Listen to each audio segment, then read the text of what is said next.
I'm Grant Hardy, the host of The Pulse. On this show, I interview advocates from around the disability community about the stories and topics that matter most. The Disability Foundation primarily supports 6 charitable societies that provide accessible and meaningful activities, which includes the Tetra Society of North America. The Tetra Society of North America is hosting their 5th annual virtual conference on February 27th. To tell you more about TetraCon is Eric Mullendijk. He is the program manager for the Disability Foundation.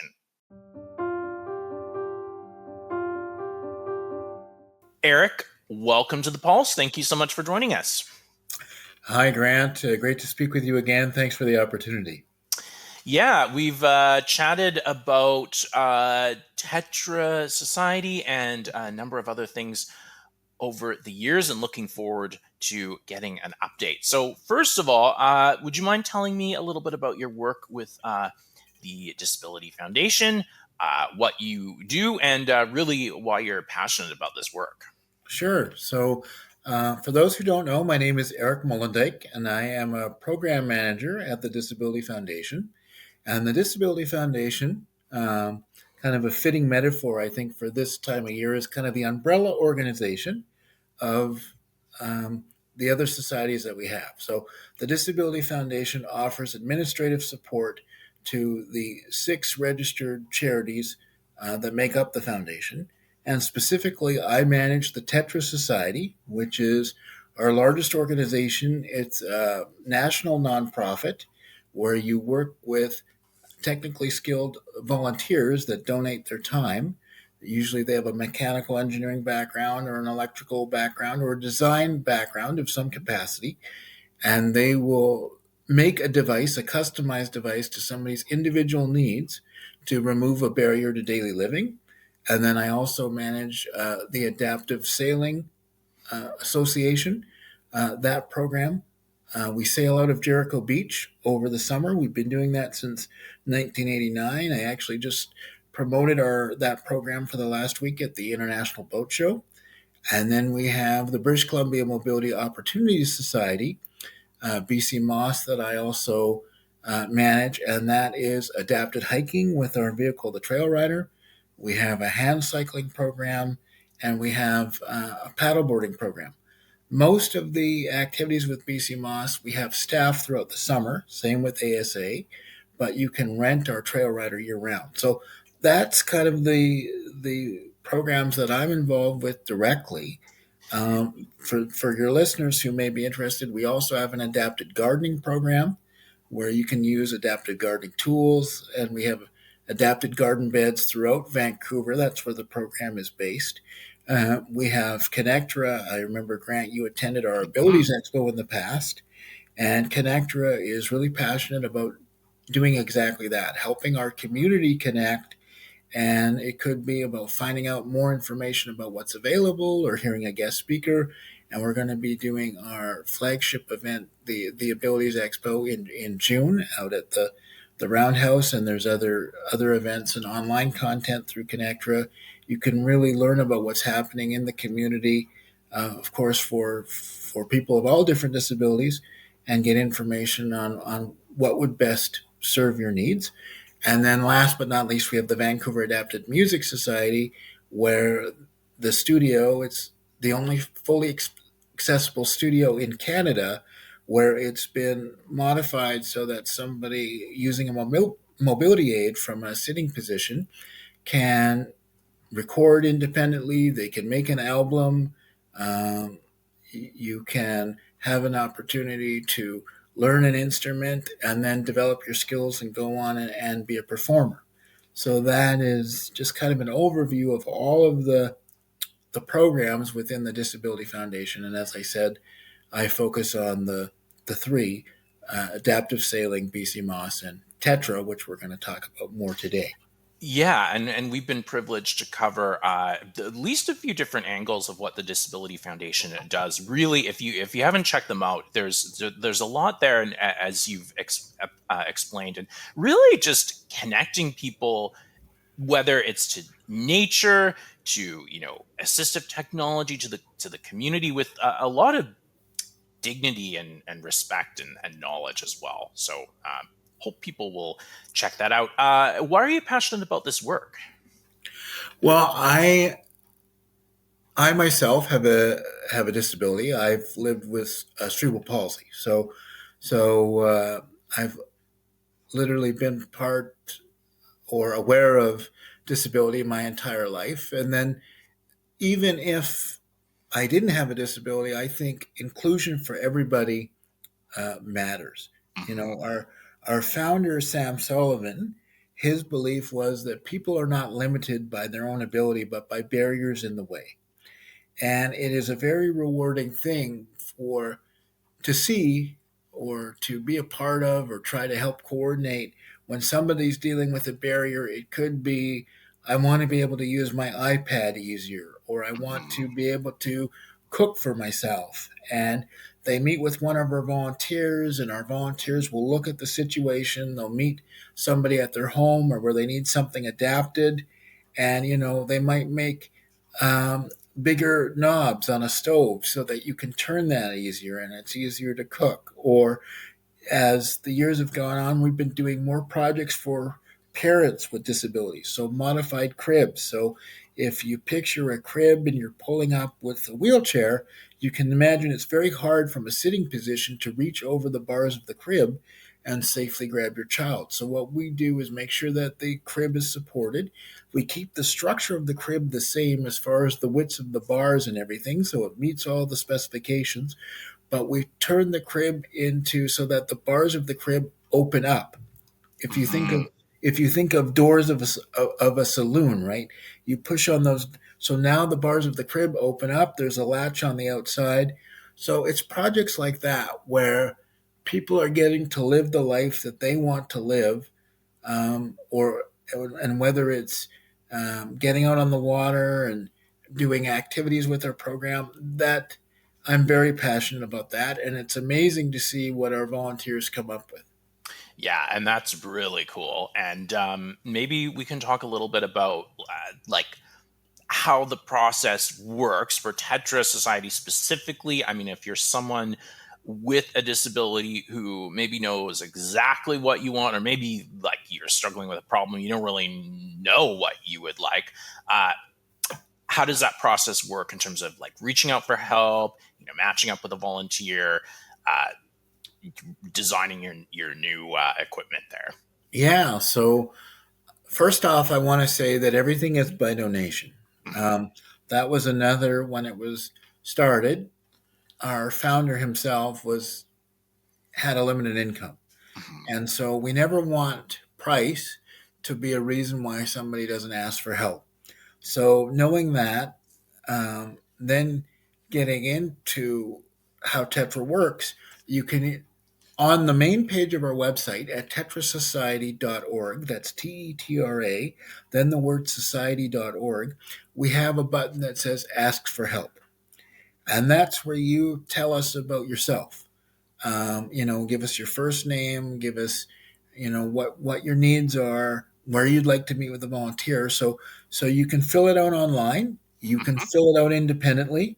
As you said, Grant, some people know what they want, and certainly individuals that have had a request from us before, they're quite familiar. Yep. So they might say,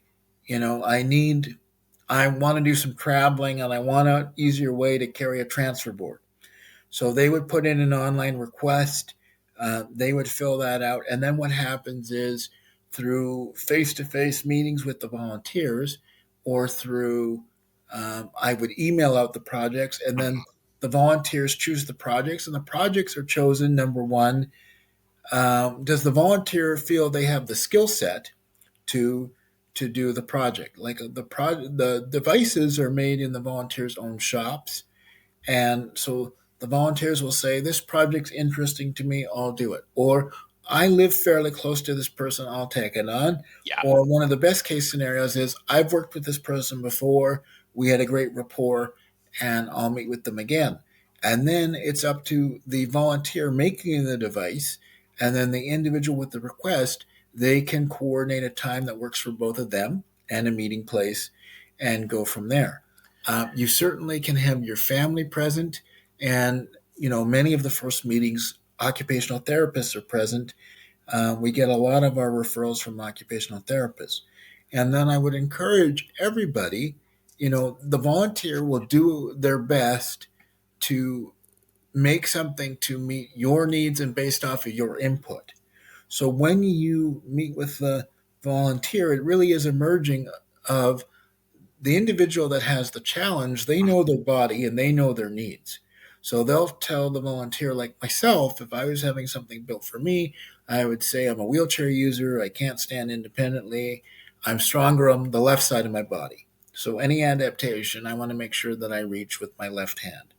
And then the volunteer would say, okay, and take some measurements. They'll probably have they'll have a measuring tape and some different things, and they'll say, I understand what you need. I just want to measure things up here because many of the devices, as you can imagine, Grant, are usually attached to somebody's chair or something that they're going to be using day to day.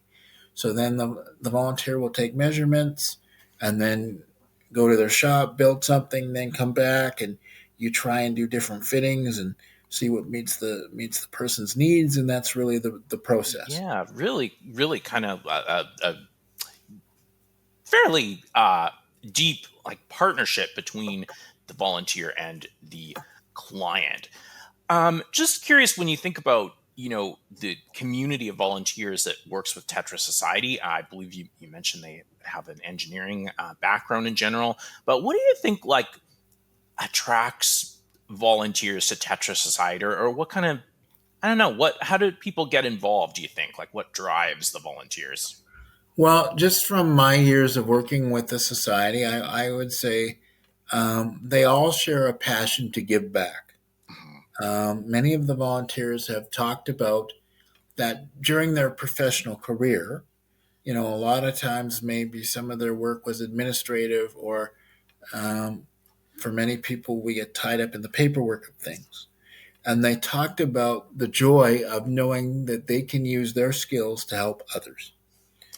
Mhm. Volunteers have talked about how much they have learned from our clients and better understanding the challenge that people face. And that can be rewarding to people.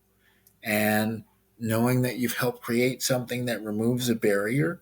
I would say our volunteers fall into the categories of either you're in school and quite passionate and you're an engineering student or an electrical engineering student and you're working towards your degree, and it can be a really rewarding thing to see that the skills you're learning are helping somebody.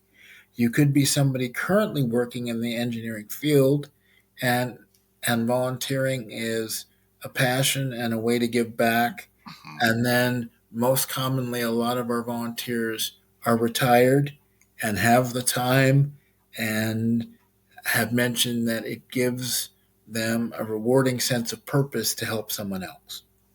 All right, and that's brilliant. So let's just dive on in to the TetraCon, and can you tell me about this year's conference happening at the end of the month? Yes, and again, thanks for the opportunity to bring that up. So, I want to emphasize with everybody that Tetra was started in Vancouver, and yes, our head office is there, but we are a national program. We are in over 40 communities across the country, Mhm. and great things are happening literally coast to coast. Um, we have 9 chapters in Ontario. We have great devices being built in Newfoundland and Atlantic Canada and in the prairies, and so TetraCon, right? I even hate to bring up the word because we all want to be positive, but during COVID, we all had to think about how can we stay connected? How can we still help one another? And so one of the good things that came out of COVID is we all learned we could do things online and do interviews like you and I are doing right now, Grant. Yep. So it was like, well, why don't we take advantage of Zoom and really bring the country together, and it's a chance to highlight projects that have been built and tell our volunteer story Here's some guest speakers from our community partners. So that was the impetus of TetraCon, is to let people know that we are a coast to coast organization. So this year's TetraCon is going to be Thursday, February 27th, and this is our fifth annual. We have it yearly. Um, and it's going to start 10 p.m. Pacific time, because we try to make it available um, to all parts of the country. So it's not too early for the Pacific region and not too late for Atlantic Canada. Mm. 10, Um, 10 a.m. in the morning, yeah, Pacific time there for the 10 conference. a.m. Yeah. in the morning, and then we're going to finish at 2 in the afternoon. And throughout the day, you're going to hear from Tetra's new executive director, Graham Wyman.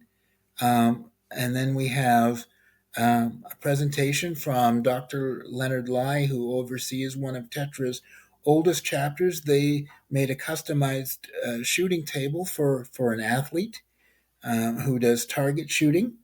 And then in the afternoon, we have presentations from Right at Home Canada, and they're going to talk about aging and being able to stay in your home, Mhm. and how they can help.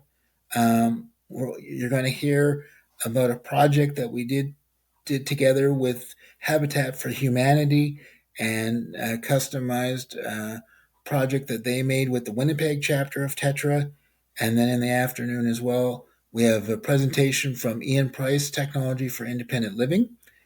Um, and we're just going to go over um, how you can, what we talked about here at Ramp, but we're going to do a demonstration of how you can get help from Tetra, and get a customized device built, have something made for you, and give your input. So those are some of the topics that we're going to discuss. Again, it is you can find out more on our website at tetrasociety.org/tetra, Tetra, TetraCon.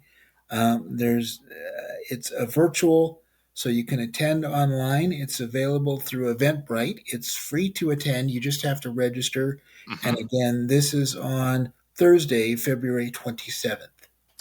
So I definitely don't want you to feel like you have to give away everything that will be talked about. But maybe if we could take one of those topics, let's say aging in place, and just thinking about the number of people who are aging, the really like difficult situation about what to do when people start to fall through the cracks. um like how would you say the Tetra Society, some of the technology that you create can really fill in some of those gaps with accessibility as people are aging and wondering what to do? Sure. So, so what I would say for people is, sometimes when we have a challenge, it's a really daunting task, right? And we don't know where to begin. So I always try to tell people of prioritize. So what's something that you would like to do? And something that Sam learned very from the very beginning is, it doesn't have to be a complicated device to make a difference, right? So for example, one of the very first Tetra devices ever made was, Sam is a quadriplegic. He can't make a fist. He had trouble getting open his fridge. Hmm. He's like, I can't get my hand in. I can't get enough leverage. And he was a power chair user. So he's like, how can I put my hand in the fridge and drive my chair backwards at the same time? So, like, within the first 10 minutes of meeting with volunteer Paul Chermak, what Paul did is he took a coat hanger and he extended the coat hanger into a straight line. And he said, Sam, what you can do is hang on to this coat hanger.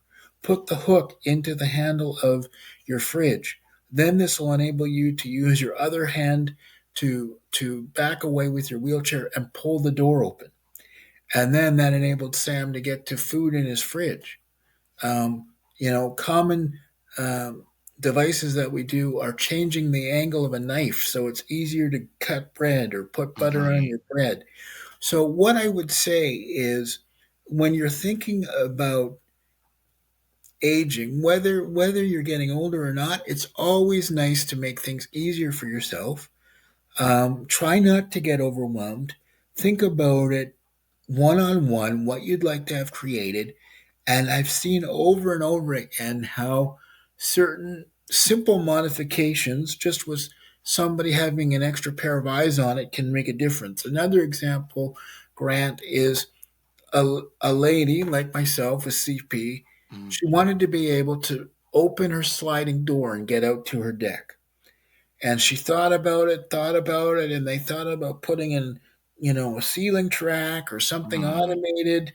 And what the volunteer did is he said, well, what happens if we just put the handles down by your feet? You know how to turn your chair. You can use your foot plates to push against the handle and push the door open that way. So just by putting the handles in a different location, all of a sudden she was able to get her sliding doors open and go out on her deck independently. So, our philosophy is find out what people's needs are.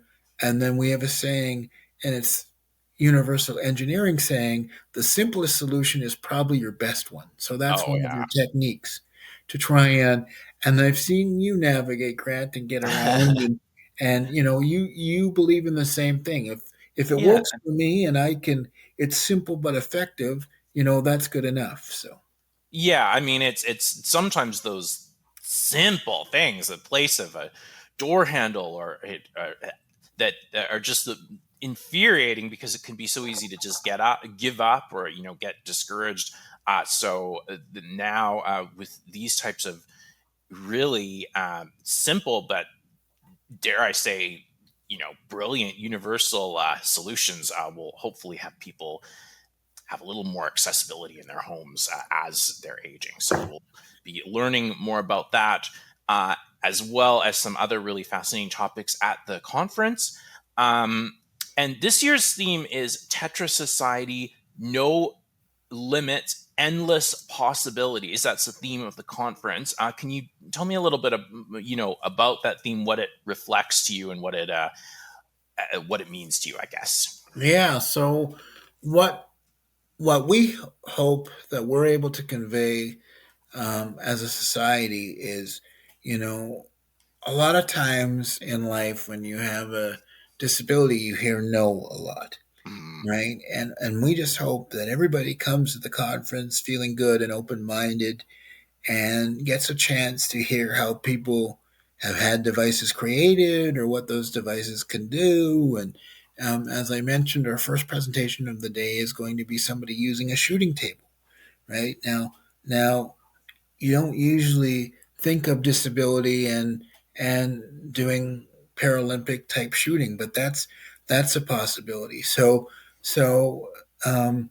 before something can happen, you gotta imagine it and think about it, and then once you see it in your mind, you can work on the steps to make it a reality.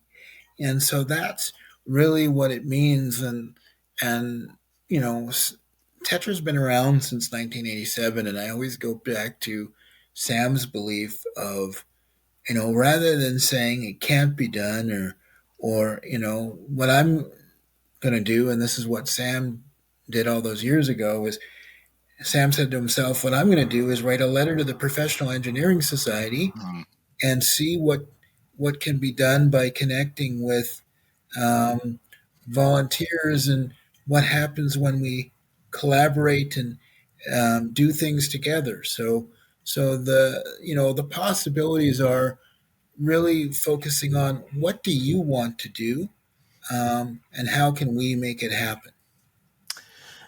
So, when you think about Tetris Society, the evolution over the past 30 years, I don't mean to put you on the spot. I know it's hard to pick out, pick out one or two highlights. But like, what do you think about what stands out to you when you think about the evolution of Tetra? Like, I don't Well, know, were there things maybe you guys didn't think could be done that you proved could be done?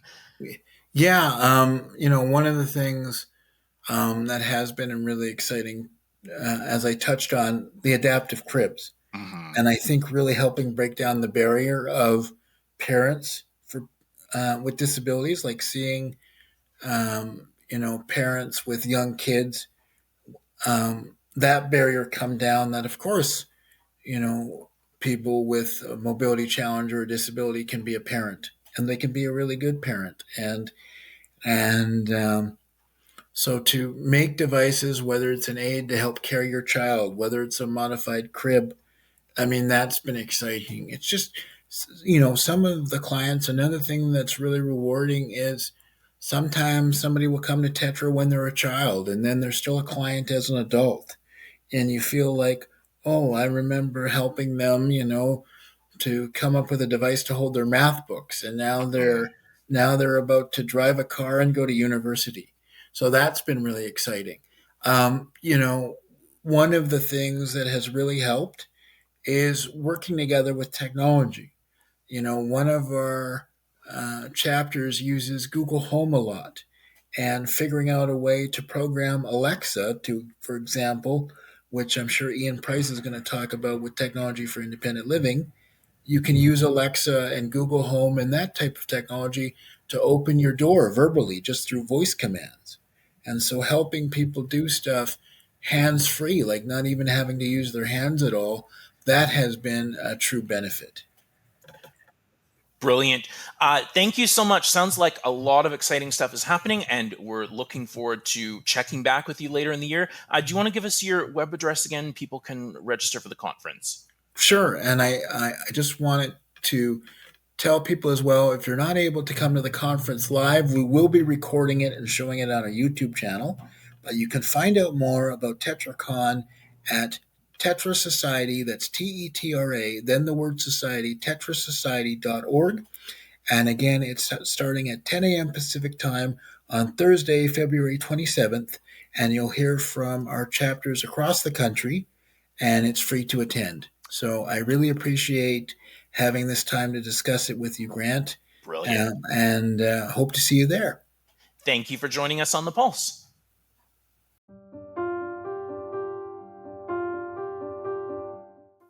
Thanks again to Eric Mullendijk, Program Manager for the Disability Foundation.